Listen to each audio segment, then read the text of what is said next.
Disculpen, pero tenía que firmar, acá estamos en proceso de admisión de maestrías y había que firmar los resultados. Bien, ¿me escuchan? Hola, hola. 1, 2, 3, probando. Sí, profe, sí se escucha. Listo, bien. Entonces estábamos diciendo, ¿no? Que nosotros hacemos homeostasis, siempre buscamos hacer homeostasis. Cuando salimos de la homeostasis nos enfermamos, pasa algo, ¿ok? Algo nos pasa. Entonces, eso es un punto. Y no solamente hablamos del concepto físico, sino también del concepto fisiológico y también del concepto emocional. ¿Qué, profe? ¿Se puede salir de la homeostasis de manera emocional? Claro que sí. Claro que sí. Un ejemplo de eso es cuando fallece alguien de nuestro entorno cercano. Las personas nos ponemos muy tristes y eso a la larga se convierte en un efecto psicosomático y por lo tanto también llega a convertirse en un efecto físico, ¿no? Se nos empieza, la alopecia se incrementa, se nos afloja el estómago, nos resfriamos de gripe o nos aparece una alergia así medias raras, o sea, eso va a suceder, ¿ok? Así que sí, profe, sí, lo que estás pensando, profe, cuando me dejan también sucede, claro que sí.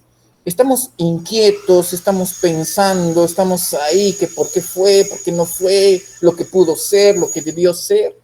También nos pone depre, claro que sí, ¿ok? Nos pone depre. Sí, especialmente a nosotros los varones, que somos los que más sentimos, ¿ya? Muy bien, fuerza, hermanos. Ahora, ¿los seres vivos crecen? Claro que sí, unos más que otros, obviamente. Algunos son tacaños, algunos no quieren estirarse, pero todos en general crecemos. Y si no crecemos longitudinalmente, crecemos transversalmente. Pero todos los seres vivos crecemos.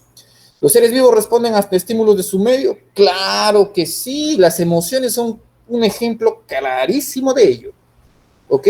Clarísimo de ello. ¿Les dan una buena noticia? ¡Yeah! Todos bien, ¿no? ¿Les dan una mala noticia? ¡Oh! O sea, respondemos a lo que nos da el medio. Aquí le puse el ejemplo, ¿no? Del iris, el ensanchamiento, las pupilas, una luz alta, la luz baja, se da eso. Eso es una respuesta rápida. O sea, eso es irritabilidad. Somos organismos irritables. ¿Está bien? Eso tenemos que tener también presente. Ahora, los seres vivos se reproducen. Ojo, reproducen. Aquí sacamos a los virus porque los virus no se reproducen. Lo que hacen los virus es replicarse. ¿Ya? Las moléculas se replican.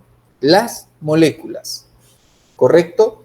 No los seres vivos. Los seres vivos se reproducen. ¿Y cuál es la intención de hacer eso? ¿Por qué nosotros queremos hacer eso? Nosotros queremos hacer eso porque queremos dejar esto, nuestra huella molecular. Queremos dejar huella molecular. Si yo les digo ahorita quieren tener hijos, que todo el mundo va a decir, no, profe, algunos hasta van a vomitar, hijos, van a decir, ¿no? Claro, porque saben cómo han sido ustedes de fregados de chiquitos, por eso no quieren tener su cloncito. Pero va a llegar un momento en donde ustedes, la mayoría de ustedes, no todos, cuando ya se sientan realizados, se les va a prender esta mechita.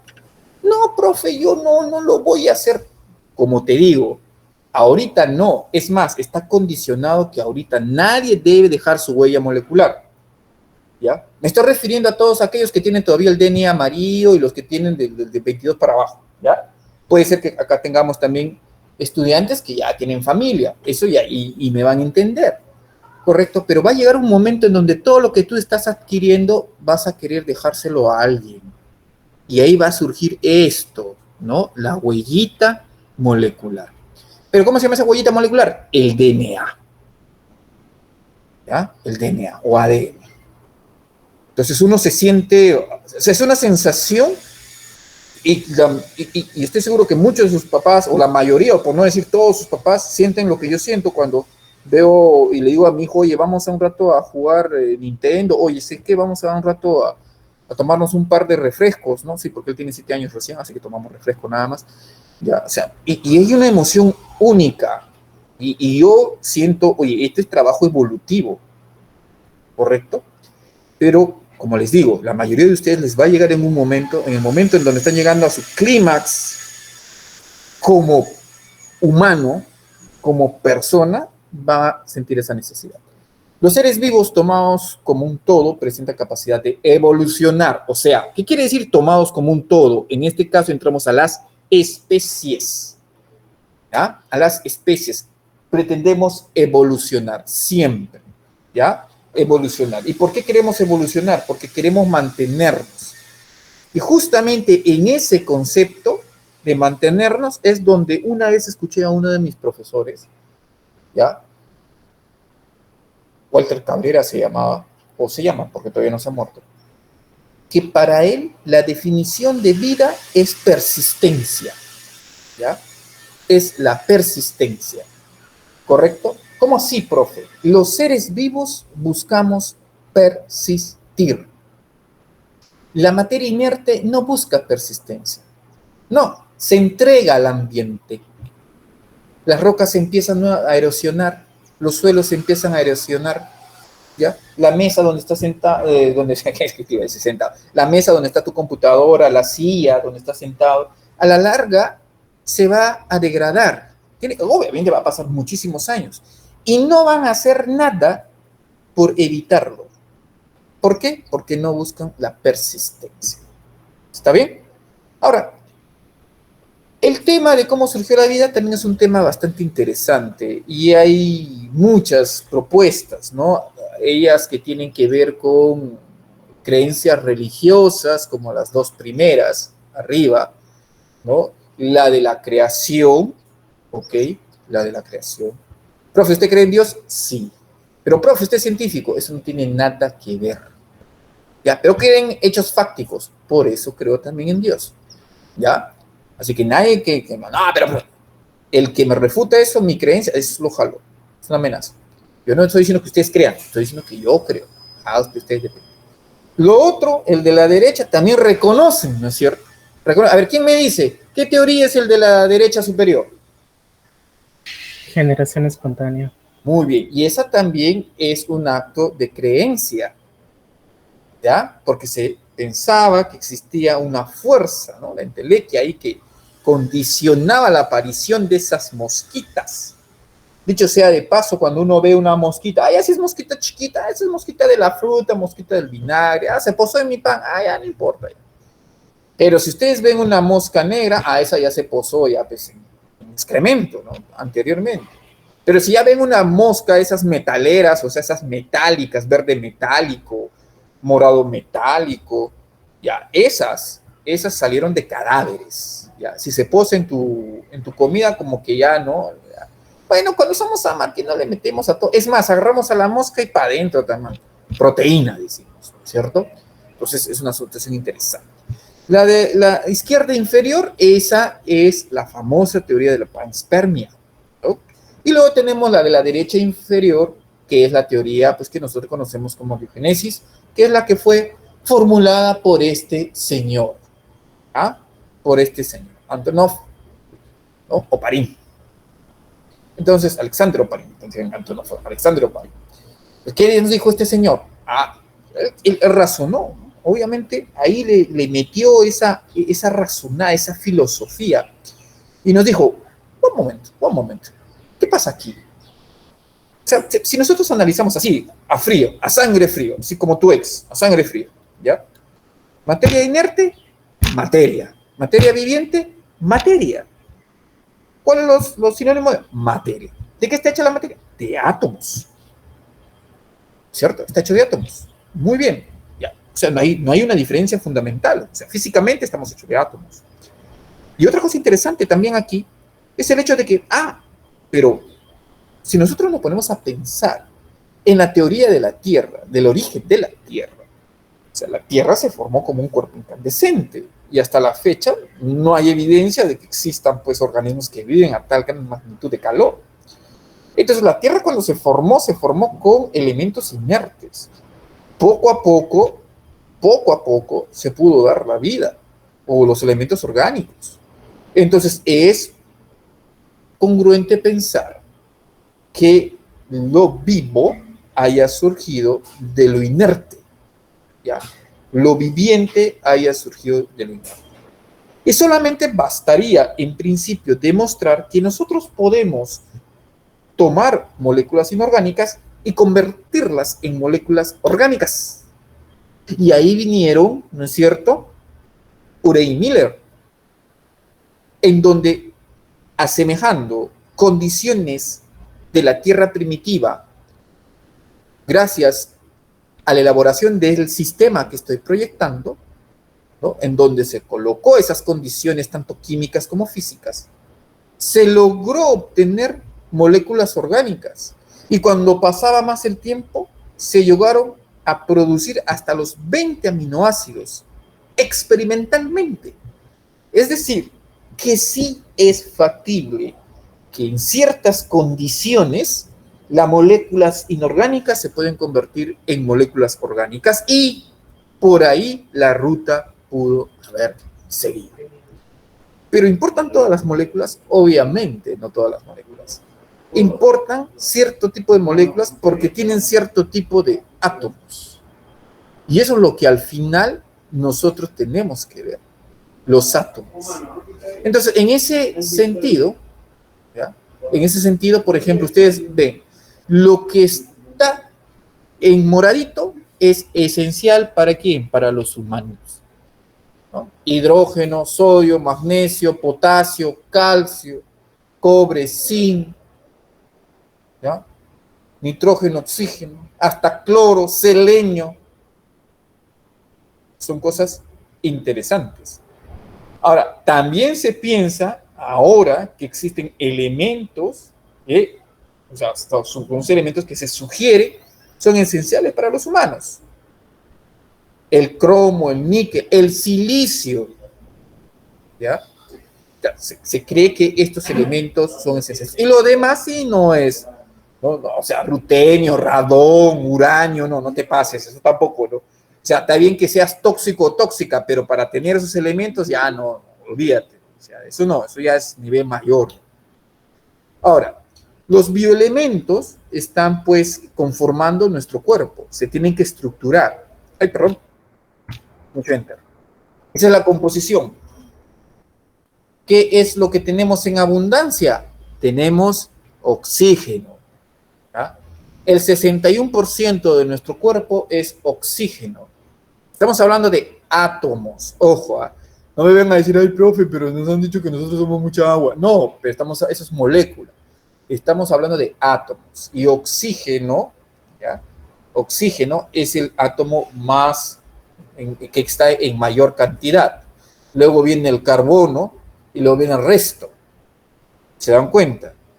Pero si nosotros vamos a pensar de manera estructural, entonces aquí vamos a encontrar pues a los elementos, al famoso CHUMS. ¿Se acuerdan del CHUMS? Bueno, aquí está desordenado, ¿no? Pero ahí está, es el CHUMS, el que se va a encargar de poder llevar, ¿ok?, la estructuración de todo ser vivo. El famoso CHUMS, que se conoce como los bioelementos primarios. Los bioelementos secundarios.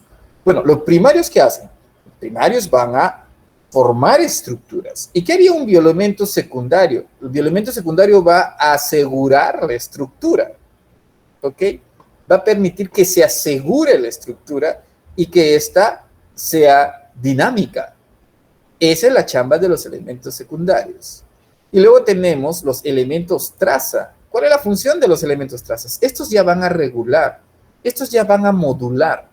O sea, miren, chiquito pero poderoso. ¿Ya? Por eso a los bajitos y bajitas hay que tenerles respeto. Sus concentraciones son pequeñas, pero miren, esto gobierna a este y gobierna a este.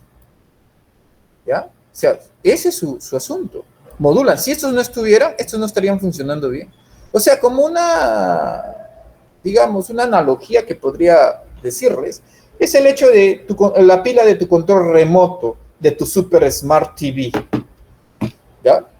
Si tú le sacas la pila a tu control remoto de tu Super Smart TV, te desesperas.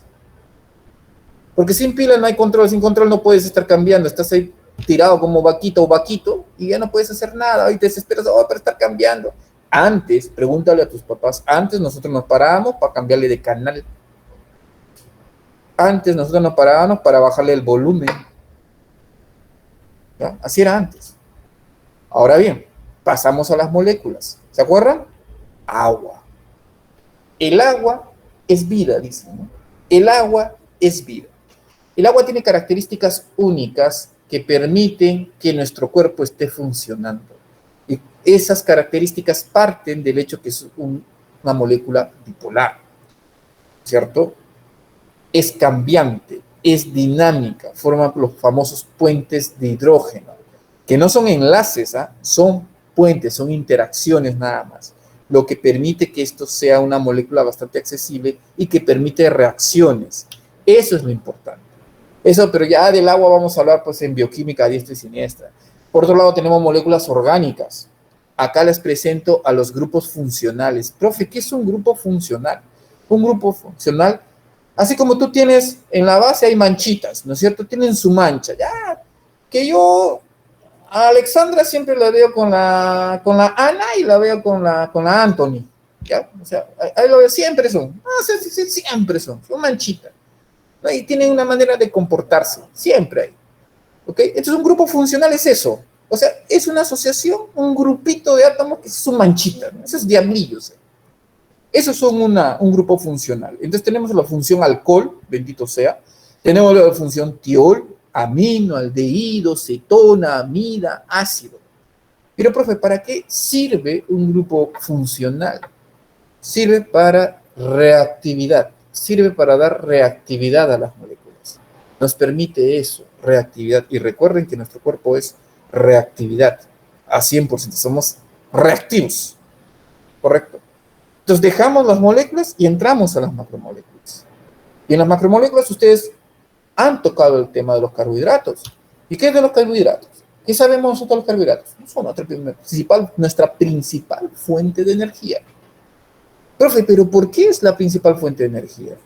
Profe, ¿por qué? ¿Por qué me gusta comer con arroz, profe? Profe, si la comida no tiene papa, pierde el sentido de mi vida, profe. Profe, si no tiene fideos, no pasa nada, profe. Profe, yo estoy feliz cuando se prepara en mi casa el tallarín rojo con su papa a la huancaína y yo le meto arroz, profe. O sea, triple carbohidrato, porque la comida peruana es así. Si no tiene papa, tiene arroz. Si no tiene papa y arroz, tiene fideo. Pero nosotros venimos y hacemos el trío de arroz, papa y fideo. Profe, ¿pero por qué? Porque son rápidamente hidrolizables. ¿Ya? Son hidrolizables, son rápidamente hidrolizables. Y al ser rápidamente hidrolizables, pues la energía que se pueda producir de ellos es tomada de inmediato. Todos los carbohidratos tienen esa función, la mayoría, pero se clasifican, ¿no es cierto? Se clasifican, y eso va a depender de los monómeros. Son macromoléculas, les dije. Hay que tener los monómeros. ¿Y los monómeros qué son? Los monómeros son moléculas. ¿Ya? Son moléculas. Y las macromoléculas son polímeros. Por eso se dice que las macromoléculas son proteínas, carbohidratos, lípidos y ácidos nucleicos. En este caso estamos comenzando con los carbohidratos, que se les dice los CHO. ¿Ok? Entonces, ¿cuáles son las propiedades de los carbohidratos? Químicas, o sea, todos los carbohidratos, su mínima expresión son los monosacáridos. ¿Ya? Mínima expresión, monosacáridos. La mayoría de ellos tienen la capacidad de reducir. Son agentes reductores. Pueden presentar rotación. Ya su clase de química les he enseñado a ustedes qué es la mutarotación. ¿Ya? Ahora, ¿cuáles son las características físicas? Son cristales como el azúcar, generalmente dulce como el azúcar y solubles como el azúcar, que es el ejemplo más clásico de las propiedades físicas de un carbohidrato. Ahora, dentro de los monosacáridos, ¿se acuerdan? Están las triosas, están las pentosas y están las hexosas. Muy conocidas las pentosas, como la ribosa y la desoxirribosa. Ya suenan, ¿no es cierto? Y luego tenemos las hexosas, como la glucosa, la fructosa y la galactosa. Ahí están los monosacáridos. Pero cuando esos monosacáridos se empiezan a juntar, forman los disacáridos. Como la maltosa, ¿cierto? La maltosa, ¿de dónde se saca? De la malta. Ahí está la maltosa. ¿De dónde también se saca? Del desdoblar el almidón. Ahí también está maltosa. Es un disacárido bastante energético y está conformado por 2 glucosas. Luego tenemos otro que no se escucha mucho, ¿no? La sucrosa, que está como glucosa y fructosa. Pero, profe, ¿el otro nombre de la sucrosa? Sacarosa. ¿Ya? La sacarosa es el azúcar que nosotros le echamos al té. Luego tenemos todos aquellos polímeros por encima de 3 unidades. Se convierten en oligosacáridos. ¿Se acuerdan de los oligosacáridos? Lo han hablado en generales, lo han hablado en la pre. ¿Para qué sirven los oligosacáridos? Principalmente los oligosacáridos constituyen el DNI molecular de las células. ¿Ya? Por el patrón que expresan en la membrana celular, los oligosacáridos son receptores que usualmente sirven, pues, como está acá, para esta función. Esta es la función usual. Esa, la de unir un ligando, la de unir una hormona, esa es la función. Pero luego vienen estos 3 condenados y utilizan eso, se basan en ese patrón y ¡pum!, se unen. Por eso dice, este es un receptor para virus. No existe un receptor para virus. La célula no puede tener un receptor para virus. Es como si tú estuvieras pues a las 11 de la noche en la Plaza Manco Cápac, ¿no? Ahí con tu laptop, con tu smartphone y un letrero que diga, róbame, tengo esto. O sea, no. Son los virus los que se han adecuado al receptor, ¿ya? Mimetizando al ligando, pero en realidad no son al ligando. Y eso hace de que estos sean tomados de esa manera y al final sucede la infección. Lo mismo va a suceder con las bacterias, lo mismo va a suceder con las toxinas. Perdón. La emoción de dictar. Luego entramos a los polisacáridos, ¿no? Que pueden ser del tipo estructurales y del tipo funcionales.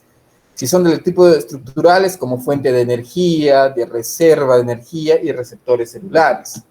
¿Se acuerdan? ¿No? Ahora, los funcionales, ¿cuáles son? Los que forman la pared, pues la pared celular de los vegetales, el exoesqueleto de los animales. Ya, acá tenemos el glucógeno. Este glucógeno es lo que nosotros almacenamos cuando comemos demasiados carbohidratos. Ahí está. Tú comes demasiado carbohidrato, se utiliza lo que se necesita, lo convierte en glucógeno. Pero si le sigues comiendo, dándole duro ahí, primero mi desayuno, mis 2 panes, ciabatta, un pan con tamal ahí y el otro pan con mantequilla, más mi quaker con quinoa, ¿no? Y todo eso, si hay calentado, también le entra al calentado. Entonces, y a las 10 de la mañana queremos comer una galletita, le estamos dando más carbohidrato. Entonces, nuestro cuerpo, ¿qué hace? Agarra el glucógeno y, agarra la glucosa y lo convierte en glucógeno y es nuestro material de reserva. Pero si nosotros seguimos acumulando glucógeno, tarde o temprano vamos a formar triglicéridos. O sea, se va a convertir en grasa. Por eso se engorda. Por eso estamos gordos, ¿ya? Por eso. Sí, yo también me uno ahí. También.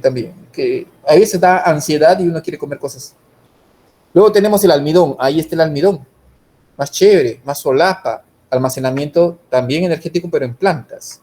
¿Ya? Y aquí está la celulosa. Fíjense. Díganme si esto no es una bioingeniería. Díganme si ahí no ven bioingeniería.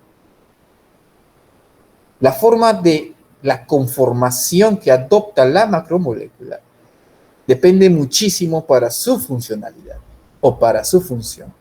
¿Ve? Esta conformación que ustedes ven obviamente obedece a esa, es una función estructural netamente. ¿Ya? Es una forma estructural netamente. Ahora, ¿cómo se unen estos monosacáridos? El famoso enlace glucosídico, ¿ya? Que puede ser del tipo O glucosídico y N glucosídico. Profe, ¿me lo tengo que aprender? No, simplemente te lo estoy mencionando. Nada más, ¿ya? Nada más. Hay enlace O glucosídico y enlace N glucosídico. Y aquí está, mira, quizás esta imagen te recuerda a tu ex, ¿ya? Ahí está, ¿no? ¿Se parece? Puede que sí, ¿no? Ahí está. Espero que no te pongas a llorar por tu ex, ¿ya? Pero tranquilo, si lo vas a hacer, tranquilo. El hecho es que si tú recuerdas cuando acariciabas a tu ex, lo sentías duro, ¿no? La cara como lija. ¿Y eso es por qué? Porque tenían quitina. ¿Ya? Profe, ¿no será queratina? No, queratina tenemos nosotros. Los insectos es quitina, como tu ex. Entonces, en ese caso, ¿ya? En ese caso, nosotros vamos a ver que la quitina es un carbohidrato estructural. ¿Es el único? No. Profe, ¿pero cómo identifico? Cuando aplastas una cucaracha, ¿no? Y suena crash, ¿no? Suena, ¿no? Cada vez que empieza una cucaracha, crash. Es la quitina que se está rompiendo. Pero aparte tenemos hemicelulosa, aparte tenemos pectina, ¿ya? Y son los, ¿ven? Violento. Ahora pasamos a lo que más nos gusta, la grasa. Somos adictos a la grasa, no nos gusta la grasa. No, profe, yo no grasa. No, yo no necesito grasa, mi cuerpo no tiene grasa. Necesitas grasa. ¿Ya? Y ojo, el hecho de que seas delgado o delgada no quiere decir que no seas gordito. Por si acaso, ya demostrado. Aquí en el laboratorio tenemos hasta ejemplo de eso. ¿Ya? Entonces, en ese caso, tenemos presente. A ver, ¿qué son los lípidos? Mira, ahí está, qué rico. ¿Quién no quiere eso? Ahí está. La mantequillita, la palta. ¿Quién no se ha palteado? ¿No es cierto? Entonces, los lípidos son tan diversos que clasificarlos ha sido muy difícil, me comentan. Pero hay características que son generales en los lípidos, como que tienen insolubilidad en el agua, o sea, no se mezclan, pero sí lo van a hacer en solventes orgánicos. Son untuosas al tacto, como esta de acá, esta la paltita, generan siempre el brillo, ¿no? Por eso cuando ustedes llegan a la casa está brillando la cara, a veces que son un foco, ¿no? Son menos densos que el agua, por eso flotan, ¿cierto? Y son malos conductores de calor. Son malos conductores de calor. Ya, son muy malos. Entonces, profe, si son malos conductores de calor, ¿por qué los organismos invernan, buscan grasas si son malos conductores de calor? Es que ese es el chiste. No dejan entrar calor, pero tampoco dejan salir calor. ¿Ya? Tampoco dejan salir calor. Entonces, es una cosa interesante. Realizan reacciones de saponificación. ¡Ah, profe! ¿Qué es eso? En otras palabras, forman jabones. ¿Ya? Forman jabones, ¿correcto? Pero eso ya lo vamos a ver en bioquímica. Ahora, ¿cómo encontramos a los lípidos comúnmente? Lo podemos encontrar como aceites, ¿no? Estado líquido. Sólido puede ser ciertas ceras, esteroides. Semisólido como la manteca, la mantequilla, ¿no? Sobre el quesito, sobre la galletita. Hay otras ciertas ceras también que son semisólidas. Y gaseosas, profe, lípidos gaseosos. Claro, cada vez que tú hueles una rosa, cada vez que hueles una manzana, una papaya, un melón, un pepino, ya, lo que estás oliendo es un lípido. Son los que se encargan de darle el aroma a las plantitas. ¿Ya? ¿Cómo se clasifican los lípidos? Bueno, te había dicho que los lípidos pueden formar jabones. Entonces tenemos dos grupos de lípidos, aquellos que son saponificables y aquellos que son insaponificables. ¿Qué significa? Los primeros forman jabones y los otros no forman jabones. Dentro de los que forman jabones están los simples, ¿no? Como las grasas, aceites, ceras, solamente los que tienen CHO. Y hay los complejos que aparte de CHO tienen nitrógeno, fósforo, azufre, ¿no? Como los fosfolípidos y los glucolípidos. Por otro lado, tenemos los insaponificables. Estos generalmente son ya cíclicos. La conformación que van a tener este tipo de lípidos es que son cíclicos. Los saponificables generalmente son lípidos de conformación lineal. ¿Ya? Es interesante. Bien, ahora, profe, me han comentado que hay lípidos buenos y hay lípidos malos. Bueno, en ese caso es por la conformación del lípido. Cuando tenemos un lípido bueno, cuando está su conformación en cis, ¿ya? Conformación en cis. ¿Ya? ¿Y eso qué significa, profe? Eso significa, cuando estamos en cis, siempre que ustedes escuchen cis, significa que está en el mismo orientación, en el mismo lugar. Eso siempre es cis. ¿Ya? O sea, están dirigidos a lo mismo. En cambio, trans está dirigido a diferente, a lo opuesto. O sea, cis dirigido a lo mismo. Por eso te dicen átomos de hidrógeno al mismo lado de la cadena. Porque también en el DNA vamos a ver reguladores que son cis y reguladores que son trans. Los reguladores que son cis son parte de la misma molécula del ADN. Y los reguladores que son trans son cuando se emplea otro tipo de molécula. Entonces, A eso se refiere. En este caso estamos nosotros con el regulador, la forma cis, miren los hidrógenos y miren la forma trans, que es el malo. ¿Ya? Los ácidos grasos como los omegas son los buenos, los cis. Y los malos son los mono y los poliinsaturados. ¿Ya? Entonces eso no es bueno. ¿Por qué? Porque se compactan muy rápido y son tan fuertes en la compactación además que no permite una degradación oportuna. Y al no permitir la degradación oportuna, entonces técnicamente vas a estar acumulando esa grasa.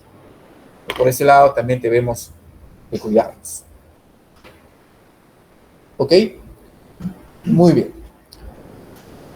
Aquí está el ejemplo de las ceras. Miren la funcionalidad de las ceras. ¿Cómo se llama esa funcionalidad? ¿Quién me lo dice?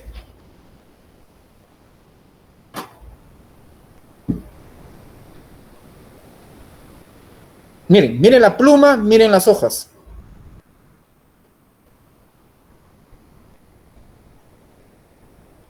¿Hidrofóbica?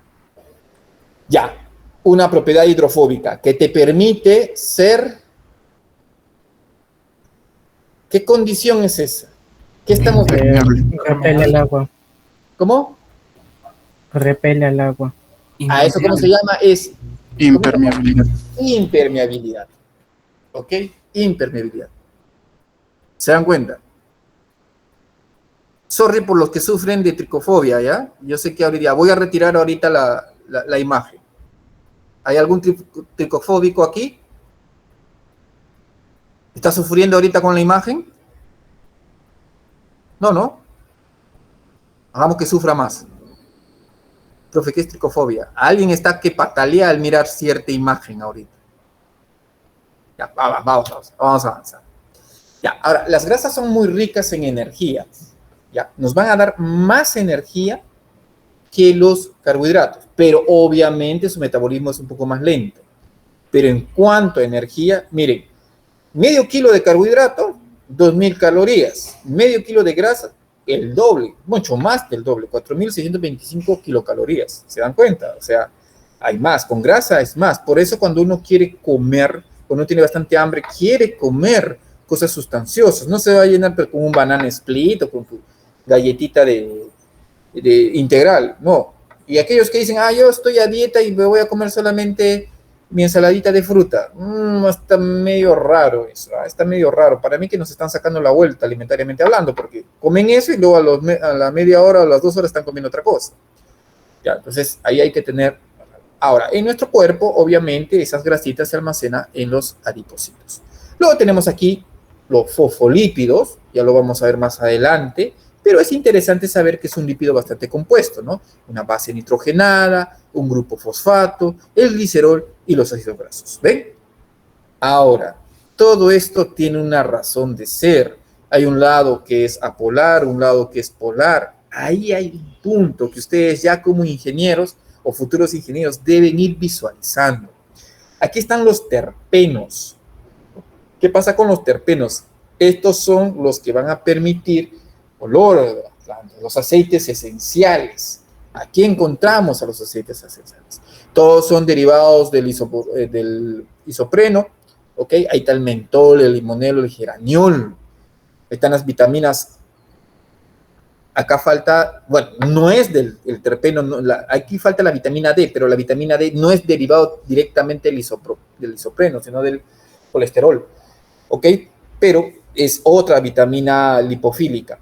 Está el caucho, los carotenoides. ¿Vale? Ahí está. Luego tenemos los esteroides, ahí está, ¿no?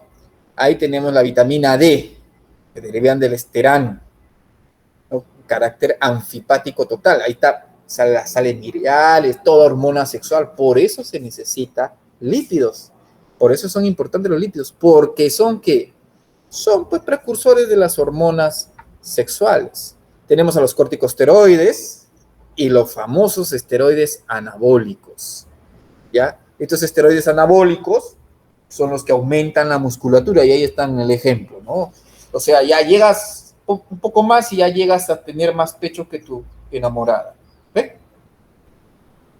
¿Se dan cuenta? Muy bien. Luego pasamos a las proteínas. ¿Se acuerdan de las proteínas? Las moléculas más versátiles. Miren ahí las cantidades de funciones que tiene, estructural, miren. Todos esos los cachos, la pluma, la tela de araña, la piel, las uñas, están hechas de proteínas, ¿ya? Y estas son también polímeros formados por aminoácidos que se unen a través del famoso enlace peptídico. Ahora, a estas se las considera, repito, como las macromoléculas más versátiles por las diferentes funciones que han de tener, que han de desempeñar. Y como les estaba diciendo también, son unos polímeros conformados por estos monómeros conocidos como aminoácidos. Estos aminoácidos, recuerden, siempre tienen su carbono así puntual numérico central, grupo amino, grupo carboxilo, un hidrógeno y un grupo R que diferencia el tipo de aminoácido. Entonces, la agrupación que existe entre el grupo amino con la interacción, disculpen, con el grupo carboxilo va a formar el famoso enlace peptídico. Aquí tenemos los diferentes tipos de aminoácidos, pero esto solamente lo vamos a presentar aquí. En bioquímica nos encargaremos de hablar de cada uno de ellos y la peculiaridad que tiene. Y aquí está la formación del famoso enlace peptídico. Recuerden, en la interacción entre el grupo carboxilo del primer aminoácido con su grupo amino. Y al interaccionar van a liberar una molécula de agua, formando uno de los enlaces más estables en la naturaleza, que es el enlace peptídico. Y aquí está la versatilidad que les estaba diciendo acerca de las proteínas. Las podemos clasificar como holoproteínas porque su conformación está específicamente constituida por aminoácidos, solo aminoácidos, o podemos hablar de heteroproteínas, como las glucoproteínas, las lipoproteínas, las fosfoproteínas, las cromoproteínas y las nucleoproteínas. ¿Ya? Justamente estos prefijos nos están indicando que el esqueleto no solamente va a ser constitución aminoácidica, sino también que va a haber otro tipo de macromoléculas. Y ahí estamos, las funciones, ahí está la versatilidad, receptora, contráctil, hormonal, ¿no es cierto? O sea, reguladora, protección, pero ojo, aquí en protección también está la trombina, que nos protege de no morir con hemorragia, ¿ya? Entonces, y tenemos las que son enzimas como la famosa rubisco, las de almacenamiento como son la ferritina, estructural, aquí está la tela de araña, fibroína se llama eso, pero también puede ser el colágeno, la tenemos de todas formas, ¿ya? En cuanto a la estructura tridimensional, vamos a encontrar que las proteínas se encajan dentro de 4 tipos de estructura, ¿ya? Y se va a caracterizar justamente por 1, la secuencia de sus aminoácidos, la conformación de sus aminoácidos, el plegamiento de sus aminoácidos y el agrupamiento de los plegamientos de los aminoácidos. ¿Esto condiciona qué cosa? Las estructuras. Estructura primaria, recuerden, esto significa solo la secuencia de aminoácidos, solo la secuencia de aminoácidos. Estructura secundaria, aquí nos indica la torsión de la cadena de aminoácidos. ¿Ya? La torsión, que puede ser como alfa hélice o puede ser como hoja beta. ¿Ya? Hoja beta. Bien, ahora, si ya hablamos de agrupación entre plegamientos, estamos entrando a la estructura terciaria. ¿Ya? La estructura terciaria. Acá se mezclan los plegamientos de estructura secundaria. Y cuando ya estamos hablando de estructura cuaternaria es porque mencionamos o contemplamos la unión de varios monómeros, que puede ser, ¿ya? Monómero estructural, ojo, para no confundir con el monómero de los polímeros y monómeros. Aquí se crean las subunidades, mejor dicho. ¿Ya? Una estructura cuaternaria involucra subunidades. Pero estos plegamientos son óptimos bajo ciertas condiciones, condiciones que puedan luego alterar y desplegarlas. ¿De qué depende entonces esto? Depende del pH y depende de la temperatura.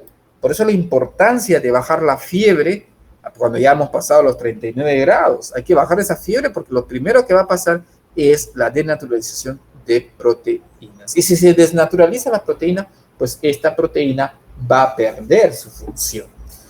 Ahora, la estructura primaria, solo hablando de la estructura primaria, ¿ya? Si cambia un solo aminoácido de estructura primaria, podemos tener pues, hecatombes como resultado.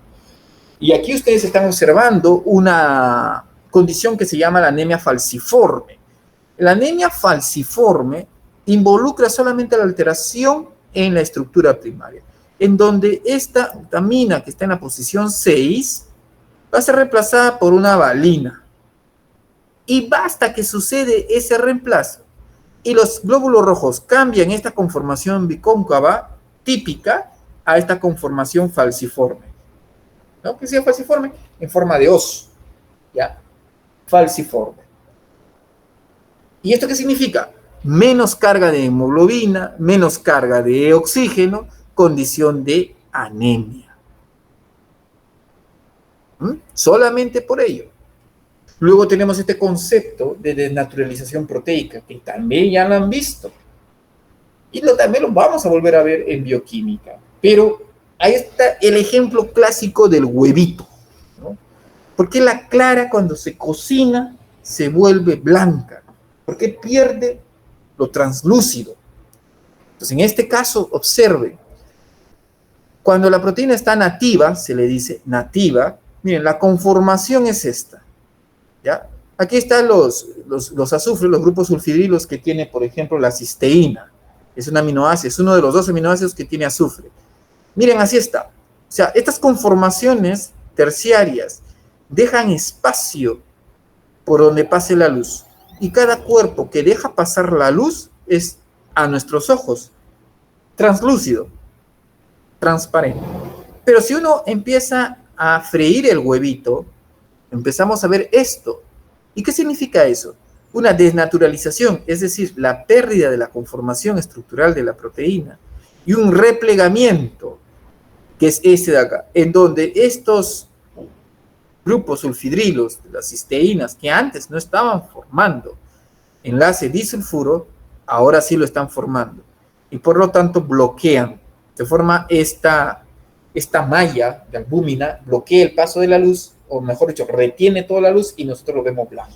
¿Cierto? Porque cuando se absorbe toda la longitud de onda de luz, nosotros vamos a ver las cosas en blanco. ¿Correcto? Y finalmente vamos a hablar de los ácidos nucleicos. ¿Ya? Sabemos que los ácidos nucleicos son aquellas macromoléculas encargadas de funciones muy específicas. No son muchas sus funciones, pero sí son altamente específicas y funciones trascendentales. ¿Y cuál es esa? Utilizarse como material genético, ¿ya? Este es el asunto. Se emplea material genético. Ahora, al igual que los aminoácidos, ¿ya? Al igual que las proteínas, disculpen, al igual que aminoácidos, los ácidos nucleicos tienen bases heterocíclicas o bases nitrogenadas, que las vamos a ver acá. Aquí nosotros vamos a tener los nucleótidos como los monómeros de los ácidos nucleicos. ¿Ya? ¿Y qué está conformado? Ribosa o desoxirribosa, dependiendo, ¿no? Si en el carbono 2 está el oxígeno. Si no está este oxígeno, aquí no está, ¿no es cierto? Eso significa que está desoxigenada. Por eso le pusieron el nombre de desoxirribosa. Luego tenemos al ácido fosfórico y finalmente vamos a tener a la base nitrogenada, que es una purina o una pirimidina. Y dentro de esas bases nitrogenadas, ¿ya? Entre las purinas y pirimidinas, profe, pero ¿cuál sé que es adenina, es guanina, es pirimidina? No sé, ¿cómo es? Ah, recuérdate de esta memotecnia. Purina AG. ¿Ya? Purina AG. ¿Qué significa purina AG? Ah, ya, es las purinas que son las adeninas y las guaninas. Purina AG. Y por default, lo que no te acuerdas va a ser las pirimidinas.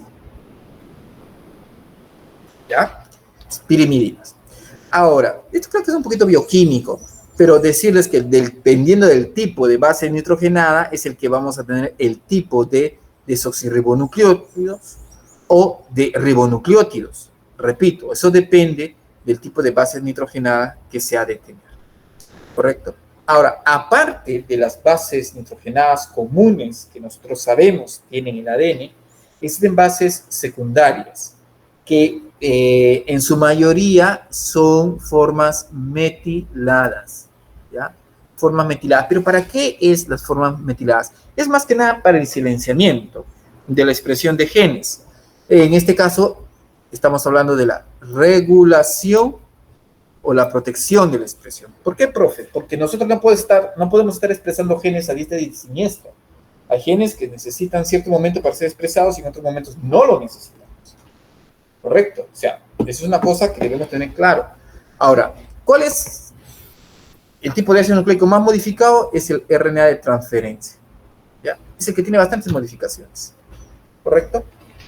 Ahora, cuando hablamos del polímero de DNA, nosotros lo vamos a conocer siempre en una conformación de alfa hélice.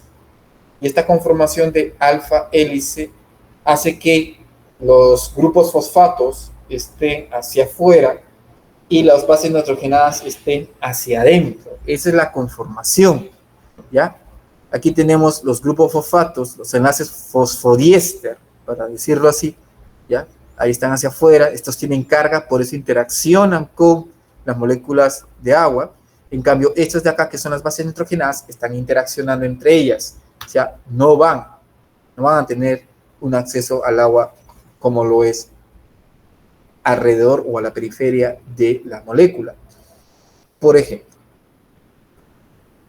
este tipo de conformación que ustedes están viendo, que lo tomo como ejemplo de cómo está la distribución, también es una pauta fundamental para el proceso de herencia.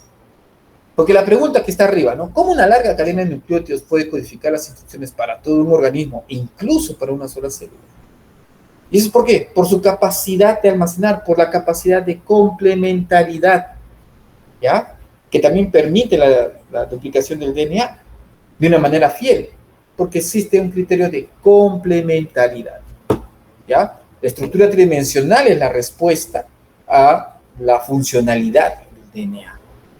Si no hubiera complementariedad, no podrían ser descendientes humanos de humanos, de humanos, de humanos. La complementariedad mantiene ciertos rasgos que son distintivos entre los grupos de organismos, ¿ya? Y, obviamente, la complementariedad permite el famoso apareamiento complementario, muy importante para el momento de la duplicación y muy importante para el momento de la transcripción o de la expresión de genes, ¿ya? Al igual que las proteínas, existe también nivel de estructuración de las moléculas de los ácidos nucleicos, ¿no? Pueden ser primarios, secundarios y terciarios, pero no hay cuaternario. Aquí el terciario es cuando el ADN alcanza su máximo grado de compactación, ¿no? Que en este caso es la formación de los cromosomas, ¿ya? Ahí los vamos a tener. Luego tenemos las famosas leyes de Chargaff. ¿Se acuerdan las leyes de Chargaff? Ah, claro que sí. El número de adeninas debe ser al número de timinas y el número de guaninas al número de citosinas. Por lo tanto, en todo el ADN, lo que hay de adenina más citosina es igual a lo que hay de guanina y timina. ¿Ya? O sea, eso importa bastante. Pero, ojo, esto se cumple solo, y apúntale ahí, solo se va a cumplir en organismos que son diploides. ¿Ya? En organismos que son diploides, en organismos, disculpen, ¿qué estoy hablando? En los organismos que son de doble cadena, cuya información genética está mantenida en doble cadena. ¿Por qué, profe? No es porque sea un organismo, pero el asunto es que los virus pueden tener un genoma monocatenario. Y si tienen un genoma monocatenario, entonces ahí no se va a aplicar las leyes de Chargaff. ¿Ok? Las leyes de Chargaff se aplican solo cuando nosotros estamos hablando de modelos bicatenarios. Y ojo, acá es importante porque la composición de las bases, como se indica, ya no va a variar ni por tu edad, no va a variar ni por tu nutrición, ni por las variaciones del ambiente. ¿Ya? Pero eso es cierto, no tanto, porque a nivel de nutrición puede haber alimentos que sí induzcan o son mutagénicos para nosotros. ¿Ya? Pero en general no debe cambiar. O sea, espontáneamente no va a cambiar eso. Vamos a seguir siendo humanos. ¿Ya? Ahora, si ya queremos hablar de herencia, entonces aquí ya la alfa hélice como tal es el modelo que más puede explicar, ¿no? Siempre y cuando recordando a la verdadera descubridora experimental, ¿ya? Rosalind Franklin. Esta Rosalind Franklin es la que dijo experimentalmente, mostró esta fotito y se lo dio a Watson, ¿ya? Y que junto con Crick, ya hicieron el modelo, ¡pum!, premio Nobel. Y a ella, y gracias. ¿Ya? Ahora, el DNA también tiene su conformación. ¿Ya? Ahí está el DNA Z, ¿correcto? Profe, ¿cómo eso soy Saiyajin? Puede ser, puede ser. ¿Ya? Pero la forma más, o sea, la forma biológica más recurrente, más repetitiva, es el ADN B. ¿Ya? Este es el que más nosotros vamos a encontrar. Donde se puede existir el surco mayor y el surco menor. En el DNA no hay evidencia de surco mayor y surco menor. En el DNA Z no hay casi surcos. Lo que sí hay es que la molécula está más estirada. ¿Ya? Se encuentra más estirada. Bien, pero también hay alternativas de la conformación de los ácidos nucleicos.